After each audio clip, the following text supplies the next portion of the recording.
ఎన్నికలకు సమయం దగ్గర పడుతున్న తరుణంలో ఏపీ రాజకీయాల్లో ఆసక్తికర పరిణామాలు చోటు చేసుకుంటున్నాయి. ఇప్పటికే టీడీపీ, జనసేన పార్టీలు పొత్తు పెట్టుకున్నాయి. ఎవరూ ఊహించని విధంగా టీడీపీ అధినేత చంద్రబాబుతో ప్రముఖ ఎన్నికల వ్యూహకర్త ప్రశాంత్ కిషోర్ భేటీ అయ్యారు.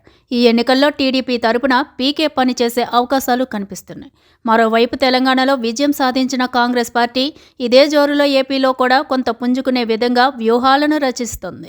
అవసరమైతే ఏపీ ఎన్నికల్లో కాంగ్రెస్ తరపున పోటీ చేస్తానని టీఎస్ సీఎం రేవంత్ రెడ్డి ఇప్పటికే ప్రకటించారు. మరోవైపు తెలంగాణలో కాంగ్రెస్ పార్టీ గెలుపు కోసం వైఎస్ఆర్ టీపీ అధ్యక్షురాలు వైఎస్ షర్మిల పోటీకి దూరంగా ఉన్న సంగతి తెలిసిందే. బీఆర్ఎస్ కు వ్యతిరేకంగా ఓట్లు చేయకూడదనే ఆలోచనతో ఎన్నికల్లో ఆమె పార్టీ పోటీ చేయలేదు. ఎన్నికల్లో కాంగ్రెస్ కు ఆమె సంపూర్ణ మద్దతును ప్రకటించారు. కాంగ్రెస్ కు షర్మిల చేసిన ఉపకారాన్ని కాంగ్రెస్ హైకమాండ్ గుర్తించుకుంది.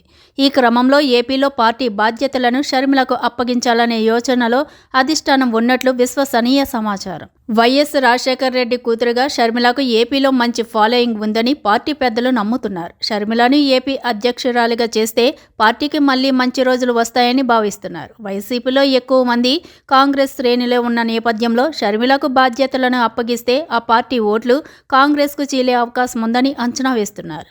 మరోవైపు క్రిస్మస్ సందర్భంగా నారా లోకేష్కు షర్మిల గిఫ్ట్ పంపిన విషయం కూడా ఏపీ రాజకీయాల్లో మరో చర్చకు దారితీసింది. జరుగుతున్న పరిణామాల నేపథ్యంలో ఏపీలో రాబోయే రోజుల్లో కీలక మలుపులు చోటు చేసుకునే అవకాశాలు ఉండొచ్చని రాజకీయ విశ్లేషకులు అంచనా వేస్తున్నారు.